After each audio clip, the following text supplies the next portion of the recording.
Thank you all for joining us this evening. I'm Jennifer Laursen, President of Friends of Chamber Music of Troy, New York. This is our first performance in context of the season, and so I'm especially thankful for all of you who joined us. I'm really fortunate to have with me 3 of the 4, and hopefully we'll have all 4 musicians of the Thalea String Quartet. I first met the Thalea in 2018 at the Fischoff National Chamber Music Competition, where they won the top prize. And I was rooting for them the entire way. And I was dreaming of bringing them to a series as soon as possible. Once in a while, you see a group that is just totally captivating, that communicates so strongly the joy of playing. And the Thalea did just that. So thank you for joining me. I'm just going to introduce you, and maybe you'll wave when I say your name, and then we'll start our conversation. And toward the end, when we have maybe 10 minutes to go or so, you'll be invited to unmute and maybe turn on your video, and you can ask questions in person. Otherwise, you can type them into the little box, and I'll incorporate your questions into the conversation. So we have on violin, Christopher Whitley, and also on violin, Kumiko Sakamoto, and on viola, Lauren Spaulding.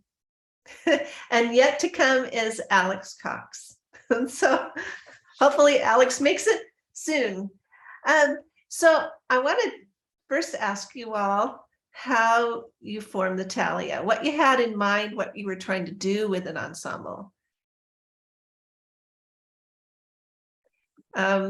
Anybody can go? Yeah, I can hop. Okay. I can hop in on that. And Kumiko, if there's anything else I miss, hop in. So the Thalea Quartet formed in 2000. Oh, there's Alex. Hey Alex. So Alex is the cellist. Hello, everyone. Thank you for joining us, Alex. It's good to see you. It's great to see you, Jennifer.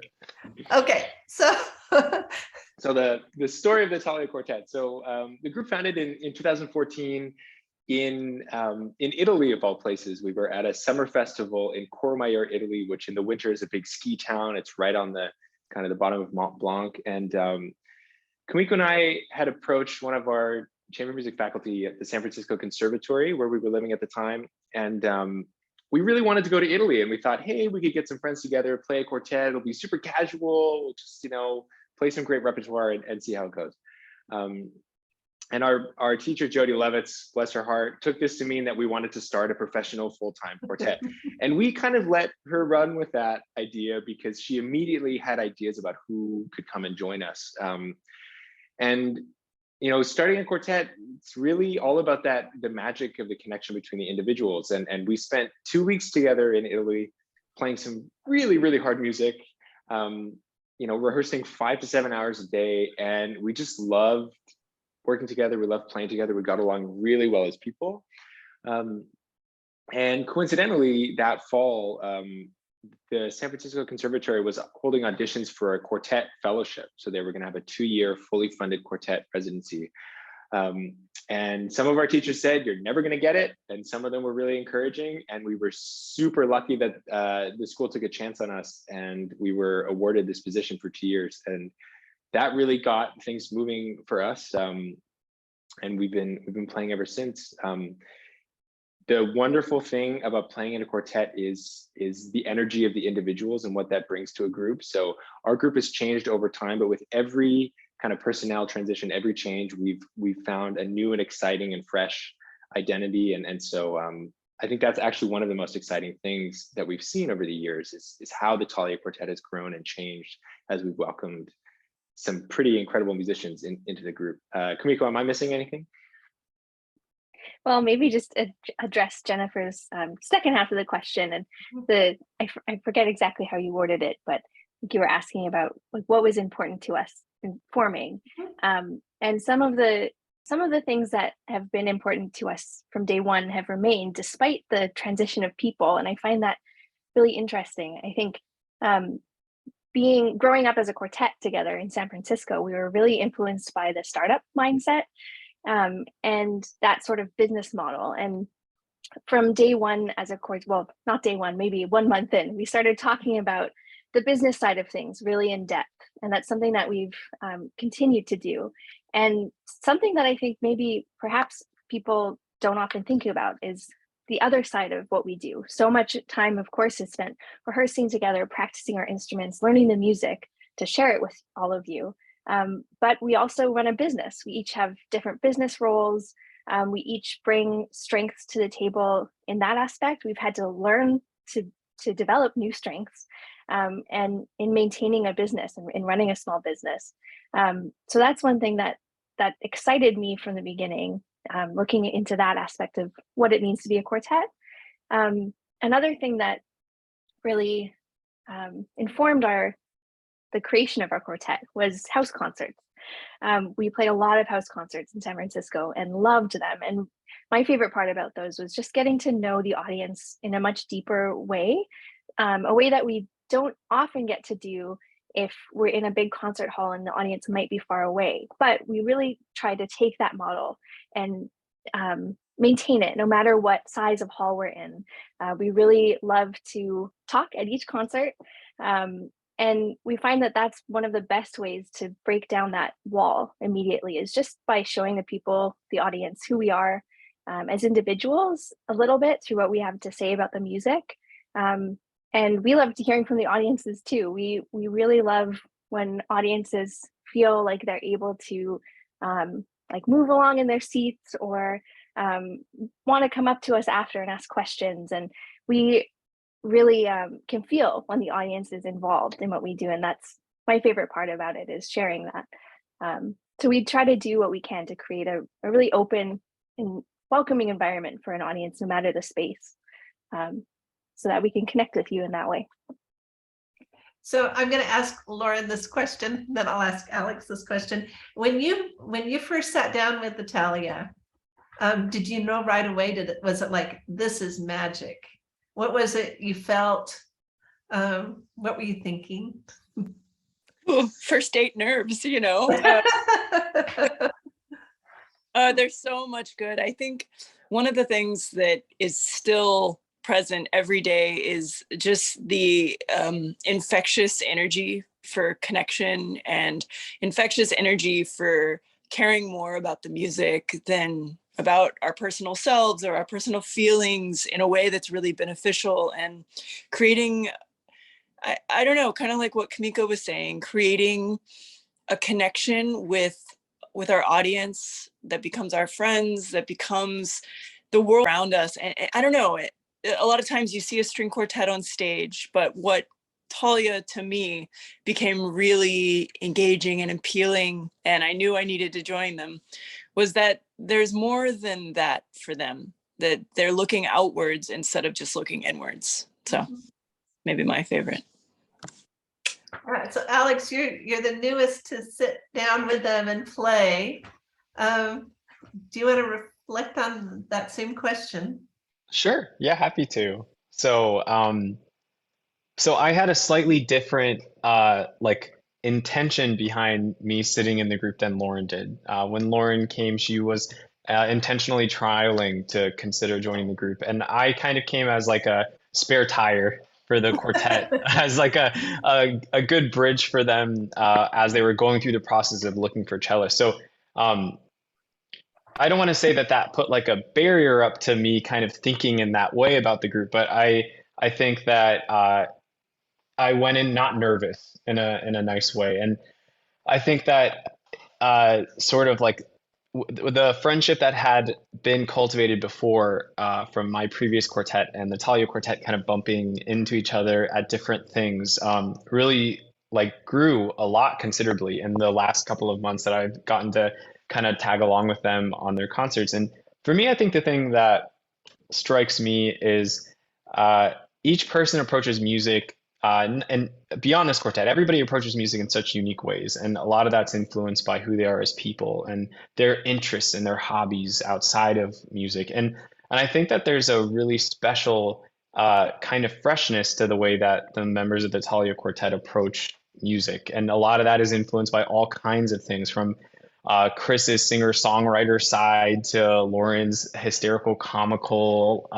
way of sort of finding the humor in lots of little moments, to Kumiko's like incredibly wholesome, like holistic sort of like looking for the best kind of vibe possible. And I think all those things make a really interesting access point to pieces that I've spent time in before in other groups. And I found that really engaging and kind of refreshing. I was going to get to that sort of balance between the other interests and your quartet playing later on, but maybe this is a good time to talk about that. You all have other interests, and they're artistic and otherwise, but there are also ways that you use your artistic platform in the world in very interesting ways. And I have two questions. When you're doing this, how were you purposely seeking balance in your lives? Was this something that you needed? We'll start with that. I see. Yeah, Lauren. Well, I think, being coming from a different world, I came a little bit from the orchestra music world for a long time and had played in symphonies for many years. Finding balance was sort of worked in to what you do. You have a lot of time. And so it's nice going into quartet with the mindset that this is my job, this is my passion, this is what I love to do. But outside of this, I'm already like a full person who loves taking walks in the fall and loves trying cocktails at the cute bar down the street and love, like there's a lot of definition that already exists in my own life. So I think I feel very balanced already going into quartet. And I know it could be a very all-encompassing art form sometimes, but I think having that balance already has really helped me appreciate all the good about quartet, but not get sucked into the black hole parts that, so I'll pass that along to someone else now. Yeah. All right, I'll jump in for a second. I feel like I love this question, and I think it's something that we've been talking about a lot internally. And I feel like my answer for this would have been really different even like 6 months ago.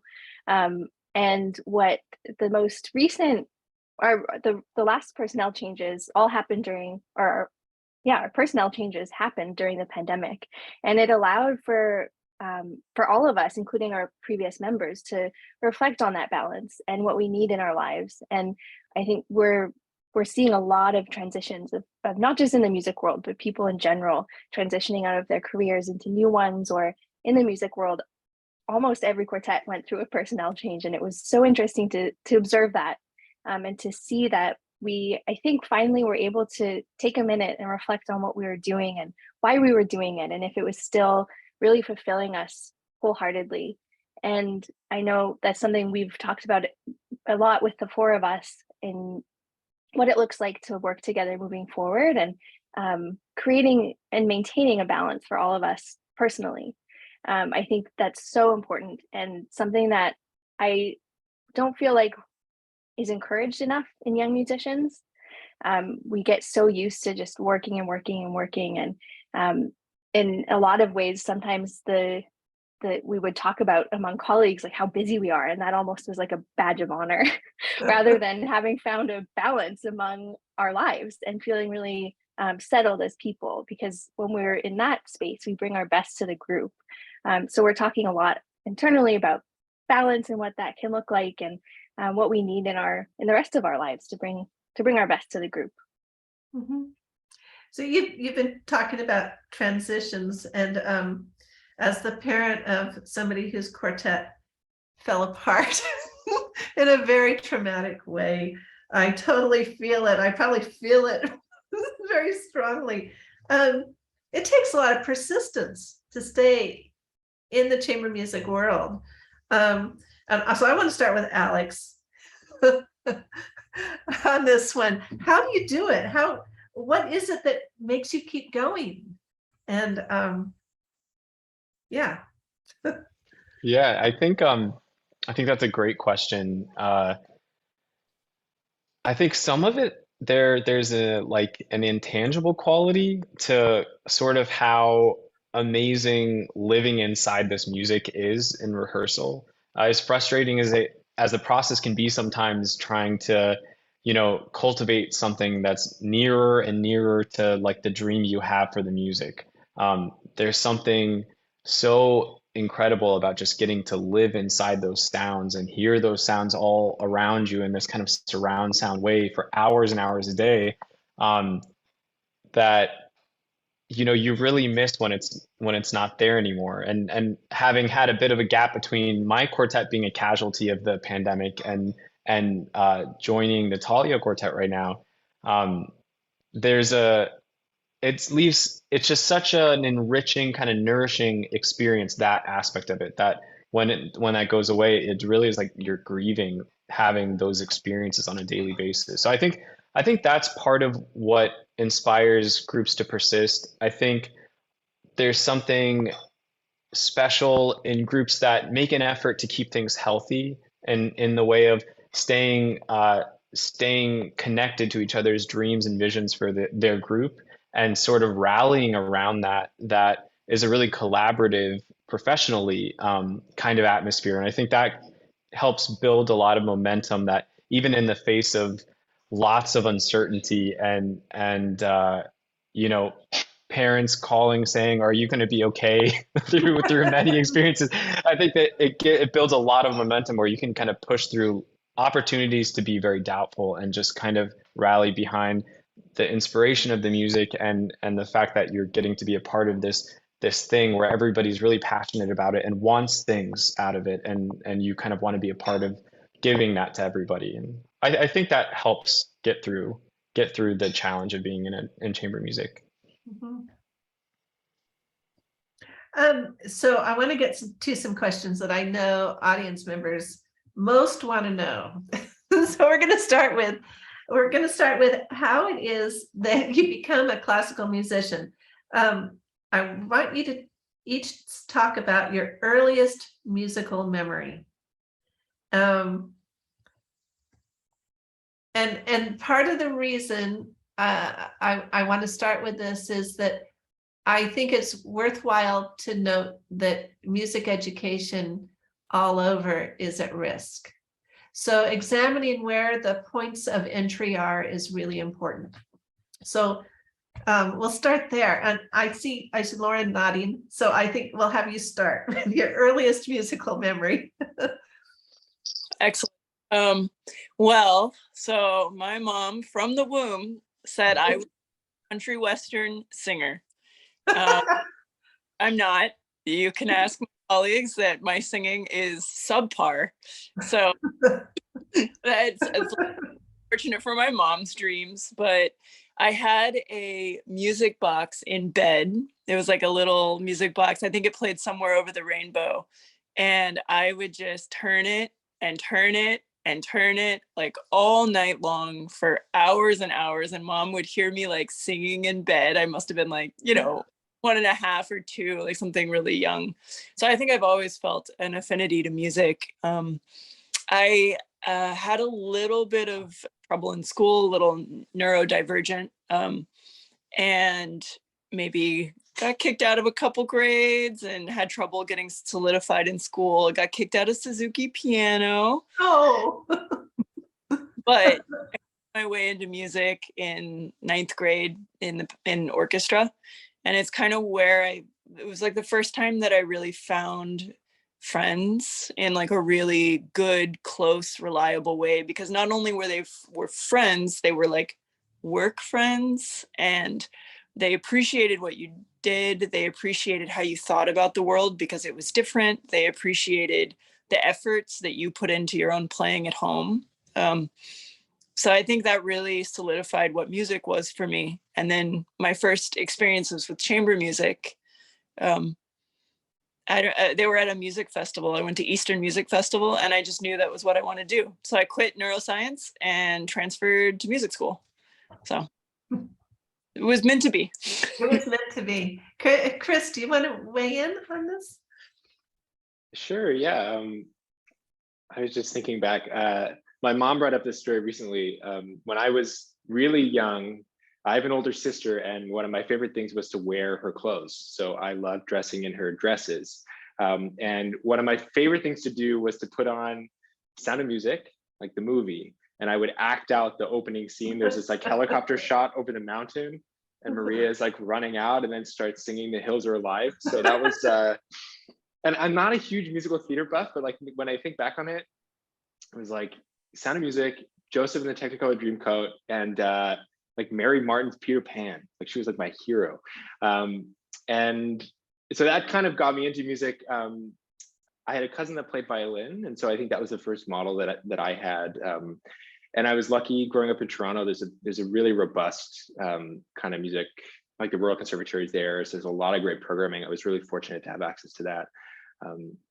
But I think what really, I mean, it's kind of similar to Lauren's experience in high school. I think it was high school that really kind of cemented a lot of my feelings and beliefs around music. I went to a public performing arts high school, and it was not competitive in the least. If you had any interest in any art, you could go to this school and you could just try things out. And I had some really amazing teachers. We had a 70-piece R&B soul band that would tour all around the country. We recorded in Cuba. We recorded at Willie Nelson's house in Austin, and I was the only violin player. So I got to learn all this great music. And I had another teacher who was super into like John Cage and free improvisation and all this stuff. And so I was also exposed to some pretty out there music when I was really young.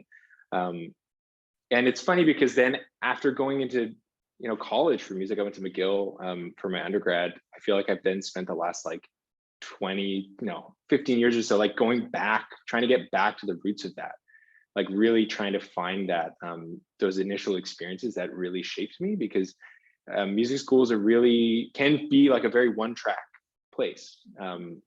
So yeah, just again, like public music education can really open your eyes to a lot of things. Mm-hmm.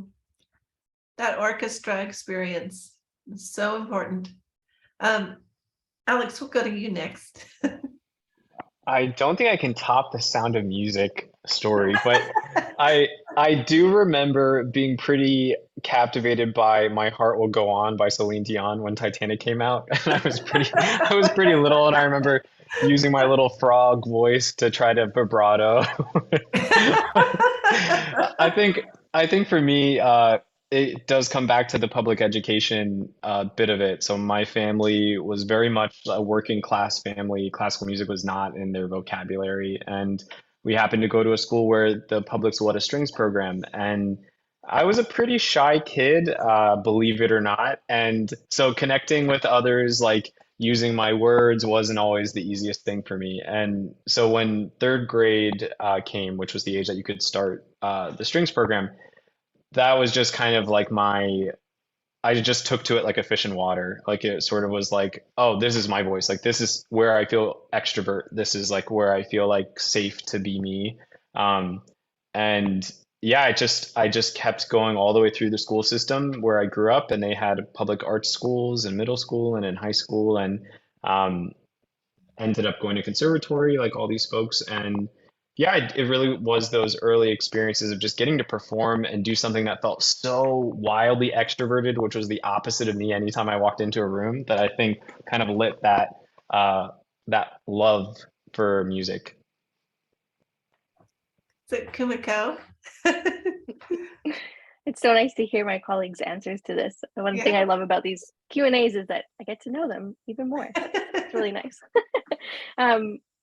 I can find similarities in all of their stories. So I come from a really big family. I have 6 older brothers. We're a mixed family. All of them are my half siblings, but I was born into the family. And something that we really bonded over, and something that really tied us together from the beginning, was music, and Paul Simon in particular. And my mom went into labor when she was at a Paul Simon concert, and I was apparently, she says, kicking along to the beat every time that the saxophonist would play. So apparently I love saxophone. I actually still really do like the saxophone. But I think my parents recognized my love of music pretty early. I sang all the time. I would a couple of home videos I've seen of myself, I'm singing instead of talking. I kind of wished I think my life was a musical.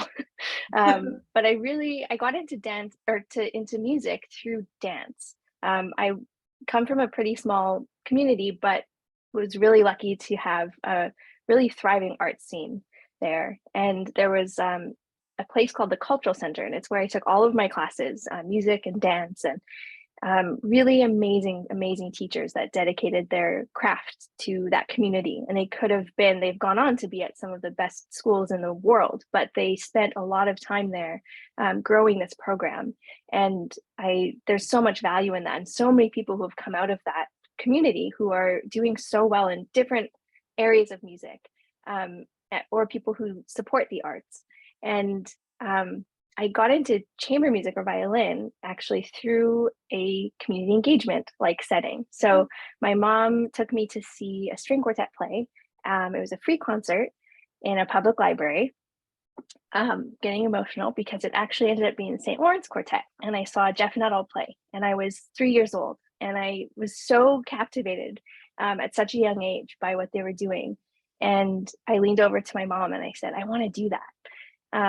And luckily, we were in this place where there was great training, and that quartet and Jeff Nuttall remained really big inspirations to me. And for those of you who don't know, the music world and the world lost Jeff yesterday to a battle of pancreatic cancer. So very huge giant in the chamber music world, and a beautiful human. And inspired so many people. That's actually, I think, the way we met Alex in the first place. Our quartet met his quartet through the St. Lawrence Quartet seminar, where they really foster community among fellow ensembles, and we owe a lot to their group. We, as in our generation and future generations of chamber music musicians. Thank you for bringing up Jeff Nuttall. We had him on our series before COVID, and I feel like he had such a connection with the audience. And it's really sad to see that we've lost him. I want to talk about how children what it takes for a child to be fostered through this long journey. It takes a lot of mentors, it takes a lot of resources. Which can make it prohibitive for so many kids, sadly prohibitive for so many kids.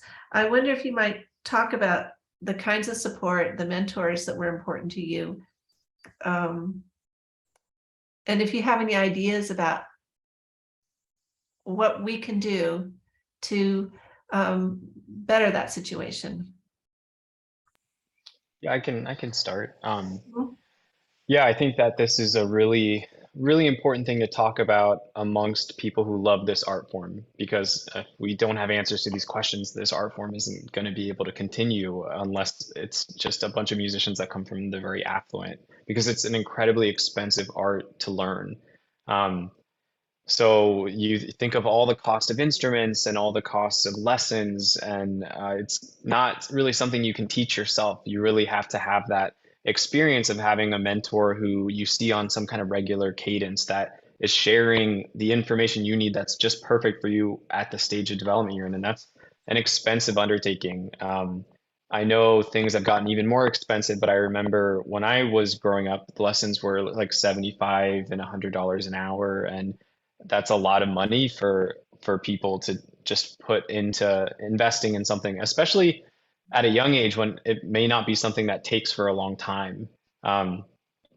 But some things that were really helpful for me growing up were the youth orchestras in the community that I lived in. They had scholarships for people like me who came from working class families and couldn't afford the tuition to be in the youth orchestra. And my first teacher was a high school cellist who my mom found through another mom at the youth orchestra. And I think we paid her $15 an hour, and she taught me for a year and a half. And before I met my, longtime mentor as a youngster. And I think in any way or shape that somebody who's able to can kind of create opportunities to link people together, link young people who want to study this art with people who have the knowledge and the information to share in whatever way, that be a master class or just a conversation backstage after one of the concerts in Troy, or just any opportunity like that to get those people in rooms together is incredibly important. And that can be donating to scholarships or just kind of facilitating those conversations between young learners and people who have the knowledge and wisdom to share. And they want to share it, I think, for the most part. People who are in that position, they want to pass that on. So just kind of encouraging that as much as possible. Not enough is said for resourcefulness. Your mom was super resourceful. Yeah, no, definitely. I might jump in a little bit and add to what Alex was saying. I sometimes feel a little like an alien in this level of classical music because I had a little bit of like a different path into it. A lot of it was, I had a high school teacher who loved music and encouraged me to love it, but I didn't do the youth orchestra. I took kind of sporadic lessons. I went into neuroscience.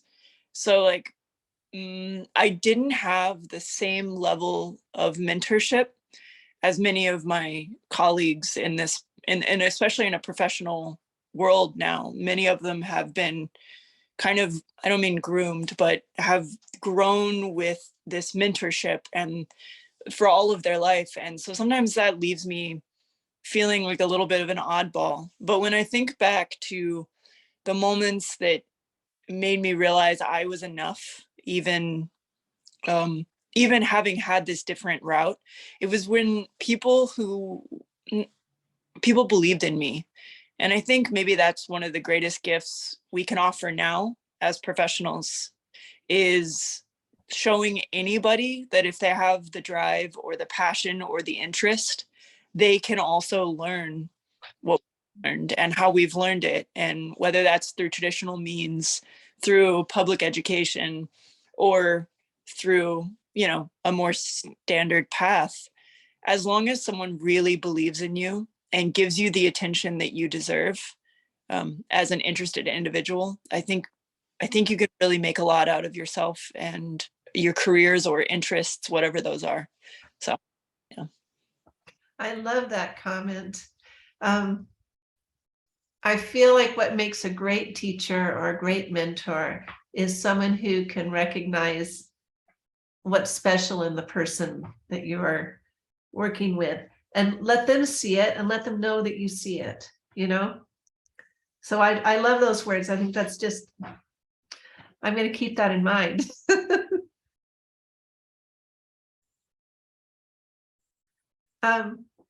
So let's see.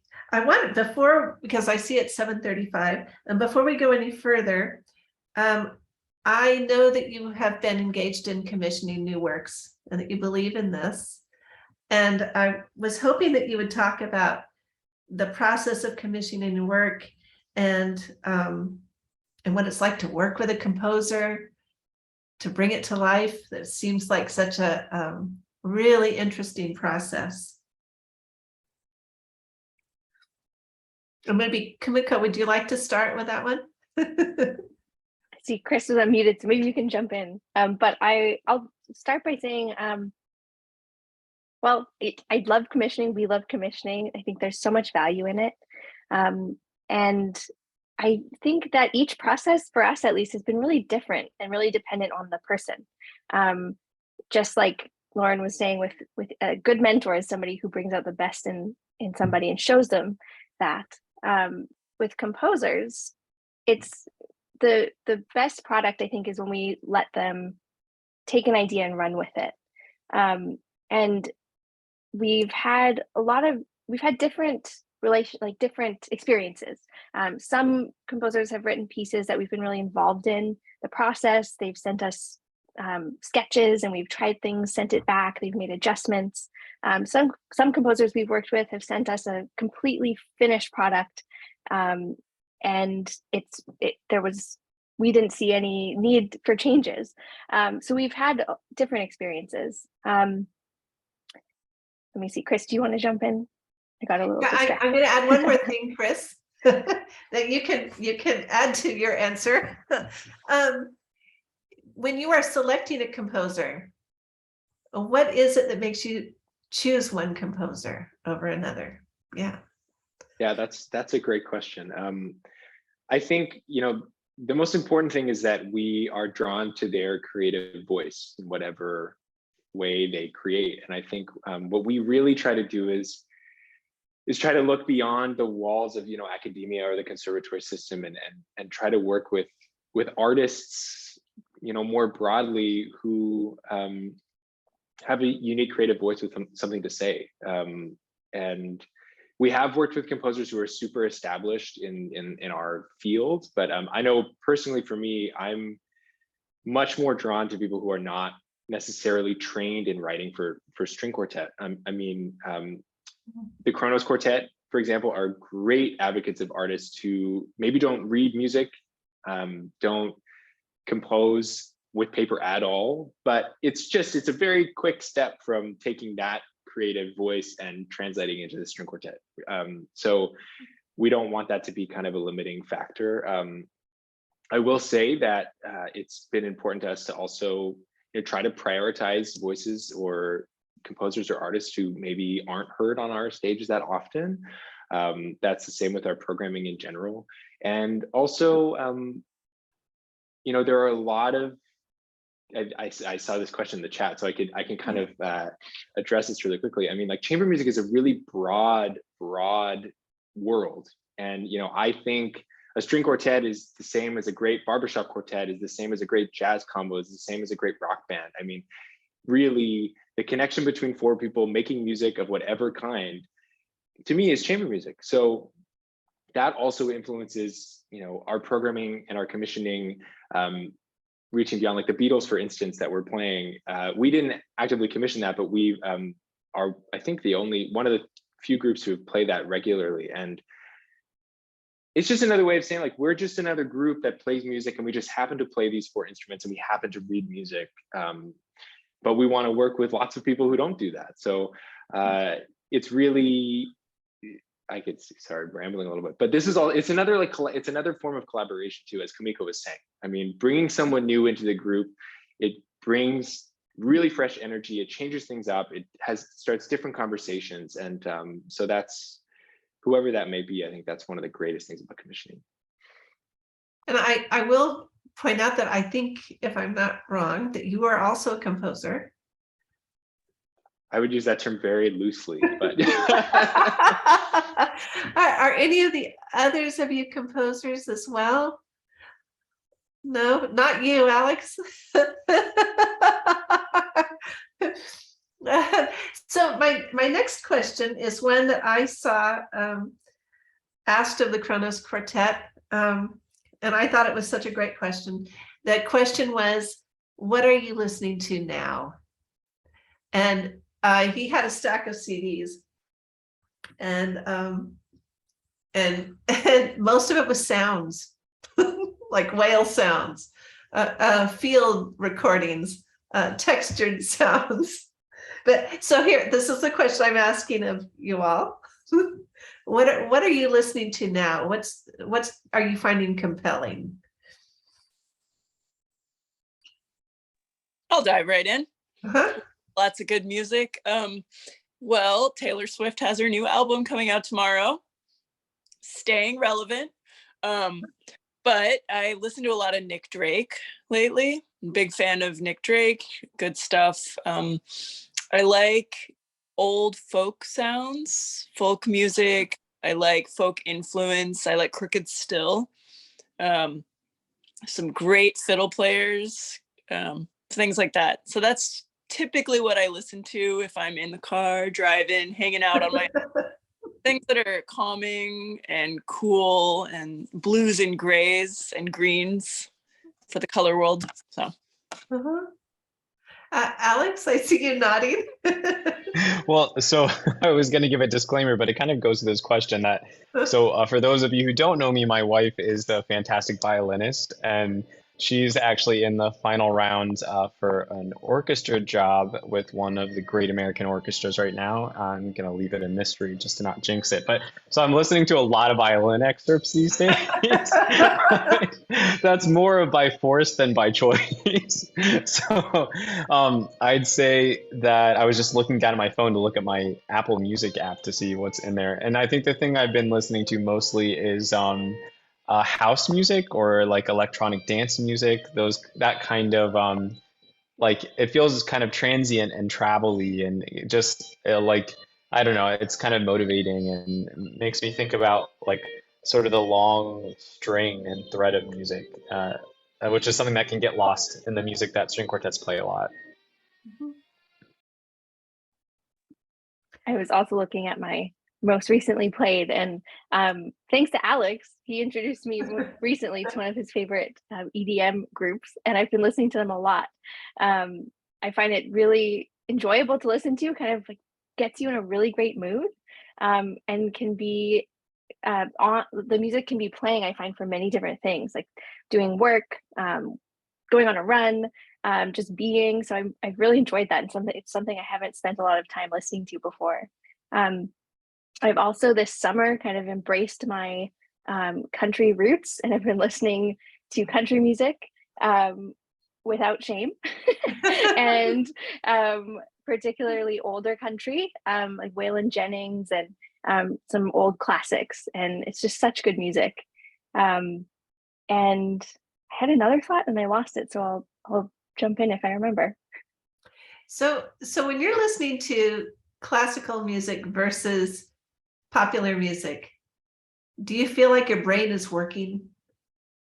You know, is it the kind of, yeah, it makes it all of a sudden you're working and it's not background music for you? That's a really good question. I feel like we might all have answers for that. The first thing that comes to mind is I totally forget the harpist, the singer. Chris, who you really like. Oh, Joanna Newsom. Yeah, Joanna Newsom. So, and Lauren loves her too. So this is a record that is played a lot in our house, and her first record in particular. I'm also a singer, and that for me is actually where I find it harder to turn my brain off, is when I hear somebody singing in a way that's like actually really hurting their vocal cords. I think there's so many amazing ways to vocalize and use your voice, and it doesn't have to be beautiful sounds at all. But it was almost like physically painful to listen to that particular album. Coincidentally or not, she had to undergo vocal cord surgery after that album. So that I find harder to turn my brain off with. Otherwise, I feel like actually with string playing, I'm able to more easily. But I saw that Alex had his unmute on. I was going to say, I find listening to string quartet music the most challenging in terms of turning my brain off. But orchestral music or, you know, other instrumentations, I have no problem. But for some reason, I think it's just been too many hours of rehearsing to hear a string quartet and be able to just listen to it in a sort of like background or, you know, non-invasive way. Yeah, so you're not thinking, oh, what fingering did that person do? Exactly.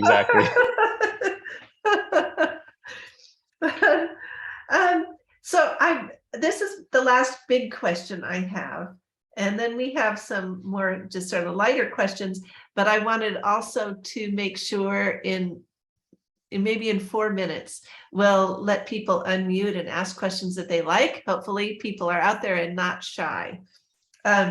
So I wanted to ask you I know you've thought about this, what the role of the arts and the artist is in the community. So what do you strive for as an artist, as part of the world? And how do your values affect your artistic endeavors?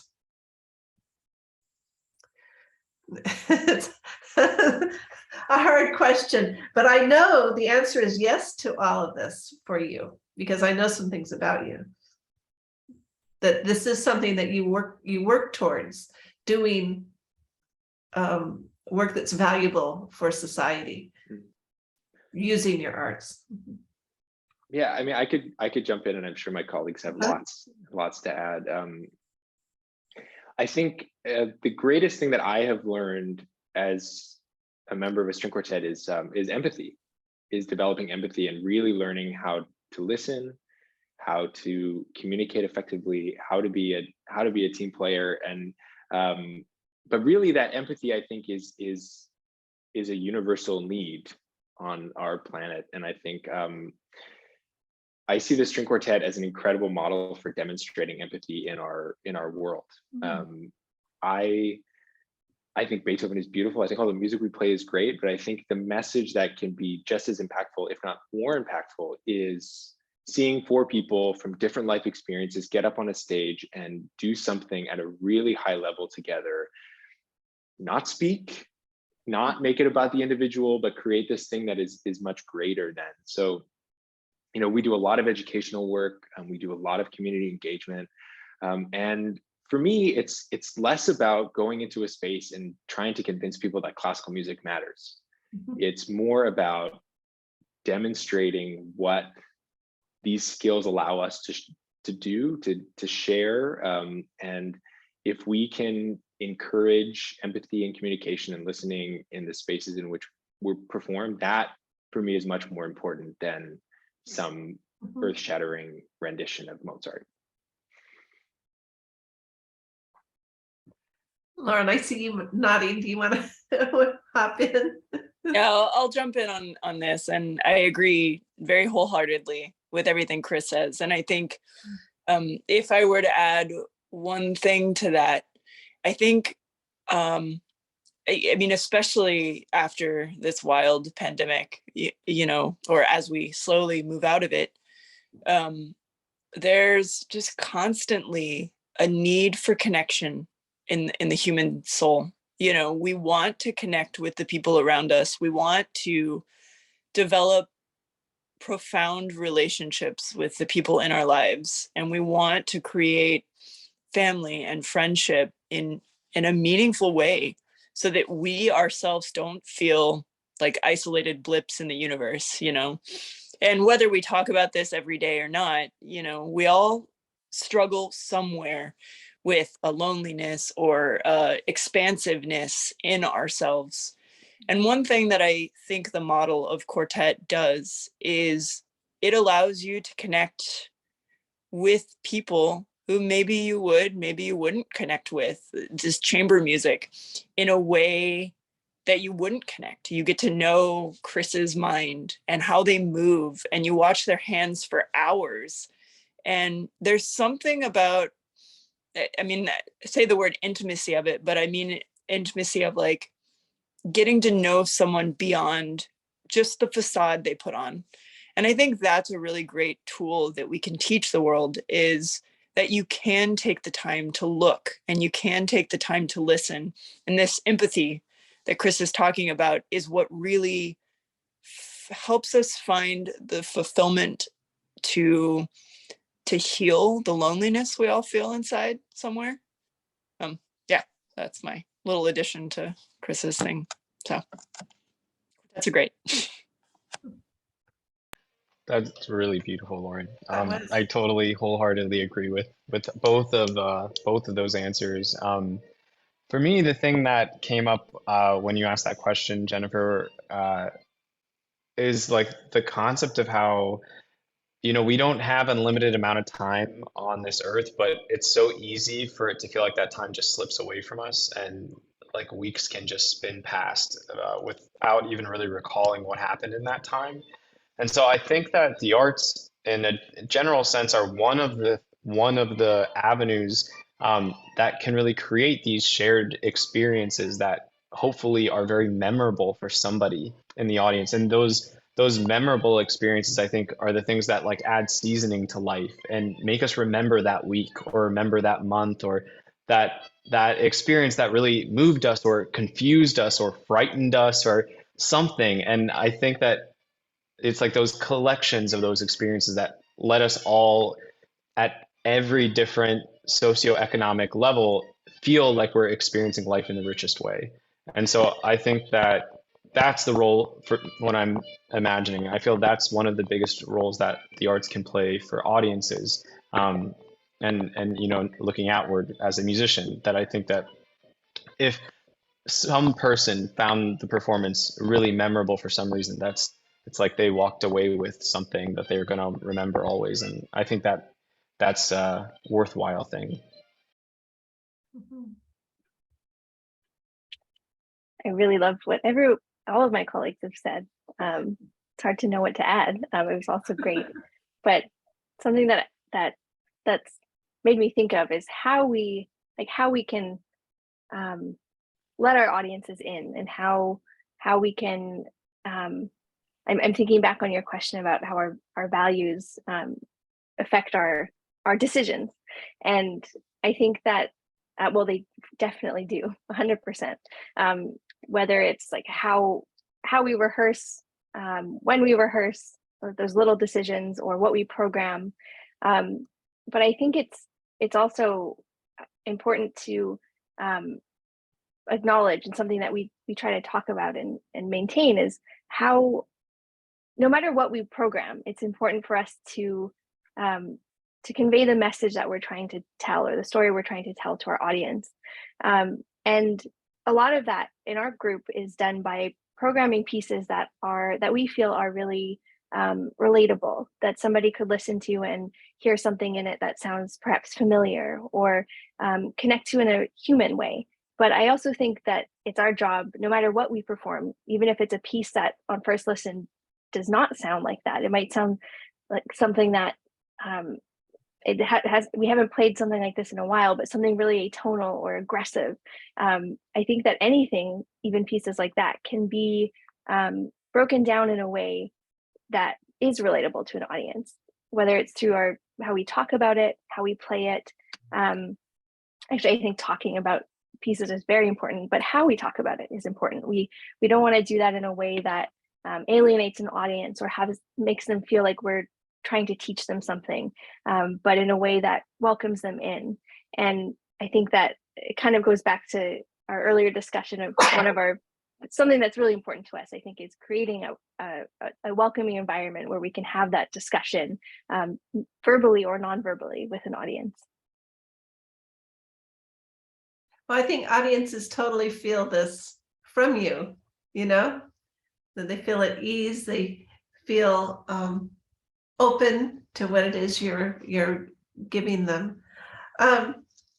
So before I turn this over to the audience, I want to be sure that they know a little about the program you're going to play on Sunday, and if there are particular things they should be listening for or paying attention to.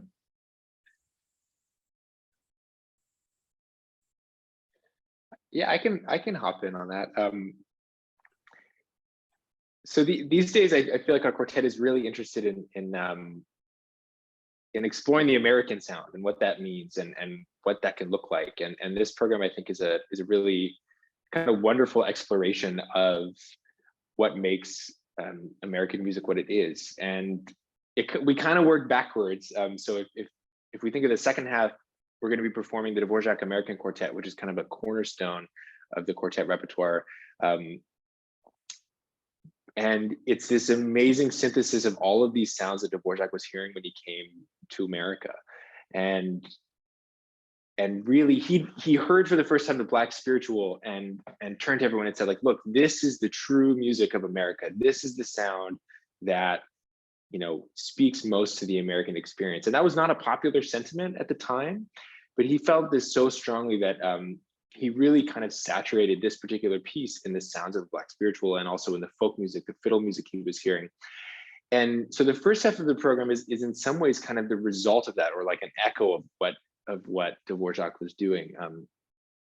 The first piece by Gabriella Smith, we like to think of it as kind of like tuning a radio. So you get the dial going, and you go through bits of static, but then suddenly you come upon like the classic rock station, and there's a little bit of the Who, and then you turn the dial a little more, and you get to the bluegrass station, and then you get to the classical music station, and it's like really old music, but like there's something wrong with the dial, so it's all messed up, and so it's this really, again, amazing synthesis. It's very similar to what Dvorak was doing 150 years ago. One of the other highlights for us is this Beatles piece, and it's a transcription of the entire B-side of the Abbey Road album, and it's a blast. It takes us again to so many different musical worlds, and it's a huge piece for us as a quartet, because we're basically taking 32 tracks or whatever, however many the Beatles had on that record, and it's just 4 of us. So you'll hear some sounds that you will probably not hear in any other pieces. Alex has a huge drum solo at the end. We all get to rock out our electric guitar on our instrument. So it's a total blast. And then the DVR piece, you were asking for highlights, but I'm just telling you about the whole thing. Oh, this is great. the DVR, and my colleagues will hop in, but I think it really speaks to what everyone has said about the role of the artist. The last movement in particular, Clap Your Hands, it totally shatters like that boundary between performer and audience. It's a communal piece where the entire audience claps along. We play together as a group, and I think that's a really powerful statement for a composer to make in a piece of kind of Western art music. In addition to it being so influenced by Black music, by hip hop, having a crowd of classical music goers clap together is still one of the most special experiences I have on stage. So playing this piece is a real blast, and we've been amazed at like the high level of musicianship that we'll see at these concerts. Like there's great coordination, they listen, they watch for cues really well, and audiences even like they'll do some dynamics and like change loud and soft. It's really quite amazing. So the Friends of Chamber Music audience, that's the challenge, to see if they can be the greatest clapping audience we've seen yet. No pressure. Okay, with that, we just have about not even a couple of minutes, but if we have people out there who would like to ask questions live, I think our tech behind the scenes, Shay, will send you, well, maybe Shay, you'll say what you're going to do, but I think that you send them an invitation and then they're supposed to accept it. Is that right? I think that's right. Yeah, they can put stuff in the chat if they would like. That might be easiest, but I can. Okay. Yeah, but I can definitely send an invite if they would like. Okay. I'm just looking to see who all is here. Okay. Don't be shy. Oh, good.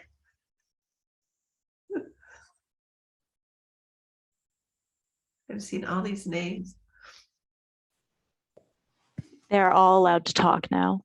You're all allowed to talk. Okay, yay. So don't hesitate. Assad, maybe you would start. Since you have met them in person, you were there when I discovered them.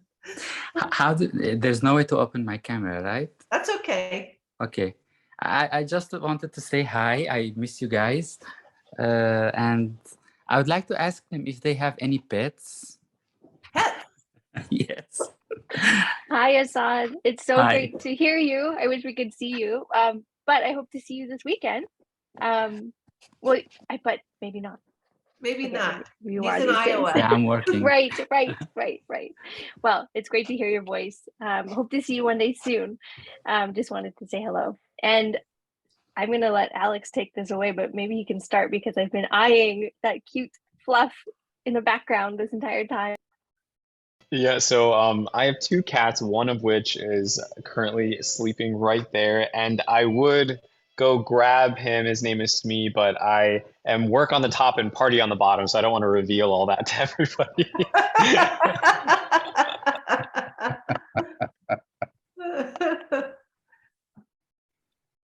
Well, I will also jump in and say that I have 2 fabulous cats. They're Lady Shiva the Destroyer and Pyrite, like the metal. So, yeah, I tried calling them, but I think they're deep in a nap. So They're not complying. I thought you were going to say, I think there's still cats and they don't come when they're called.